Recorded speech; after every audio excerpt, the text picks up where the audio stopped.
Foogie the Bio Guy here. Today we're going to talk about something cool. Everything's cool we talk about, but today we're going to talk about your biggest fear, maybe, and that is arachnophobia. Okay, arachnophobia is the fear of spiders. And not just spiders. We did do a segment before where we talked about scorpions. Scorpions are arachnids. They're also arthropods, which are the segmented animals. Now today we're going to look at Bella here. Now Bella is one of the favorites of all those who visit the room, and Bella happens to be a rose-haired tarantula. Okay, so what I'm going to do is I'm just going to take her little house out of here first, and Bella's pretty easy. She likes being held, and for all of those of you who are afraid of spiders, I would highly recommend coming down. We'll probably in 10 tries or less, we'll get you over your fear of arachnophobia.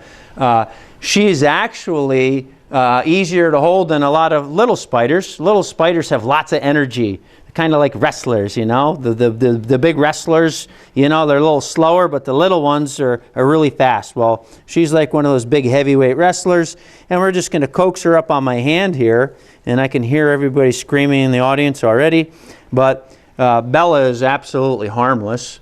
I think she's about 6, 7, maybe 8 years old, which is actually the lifespan of a tarantula. She was given to me, as all the animals were in here. They're all rescue animals. If you don't want them, I'll take them. And somebody, how could you give Bella away? Look at her, she's gorgeous. She has the two main body parts, that cephalothorax, and she has that big abdomen. And you can see those two little things on the back, those spinnerets. That's what she spins her web with. Now, tarantulas aren't known for spinning large webs, but she does. She spins a web occasionally. The bark spider actually has the biggest web. The biggest web ever on record for all of you arachnophobics is 80 feet across. Now, how would you like running into that? I wouldn't want to see what was going to run out of that hole. But tarantulas live on the ground. They usually don't spin webs and catch insects and things like that that are flying. They live on the ground. A lot of them live in little burrows under the ground. And if you go out west, and I've been out west already, tarantula hunting, believe it or not. Now the easiest way to get tarantula out of its burrow is to carry a gallon jug of water around. You actually fill it out, fill the hole up, and they pop right out. But Bella's nice. She's very has a very good temperament.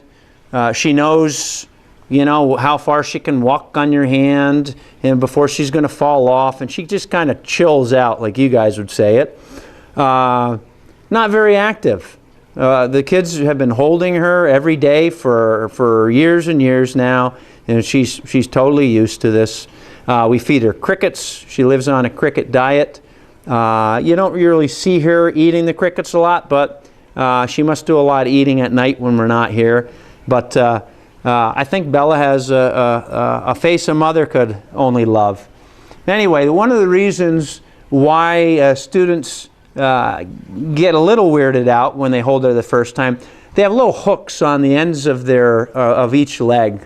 Okay, so arachnids have 8 legs, and they're called tarsus, and they're for a good reason. They're like grappling hooks. They don't let go. So when you lift a leg up and it brushes on you, you can feel those little hooks.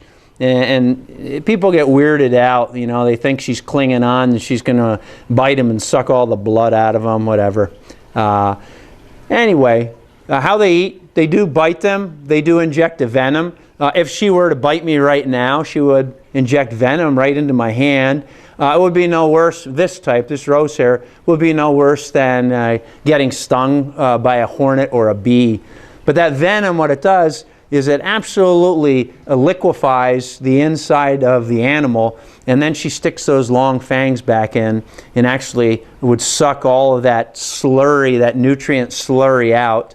And it's the thing movies are made of. So if you didn't know it, it's your trivia question of the year. How many spiders do each one of you eat every year? The answer is 8 when you're sleeping. spiders crawl into your mouth, and they say the average American eats 8 spiders a year. So hopefully one of them isn't going to be Bella's size, but think about that when you go to sleep tonight. Signing off for the Bio Guy. We'll see you in 250.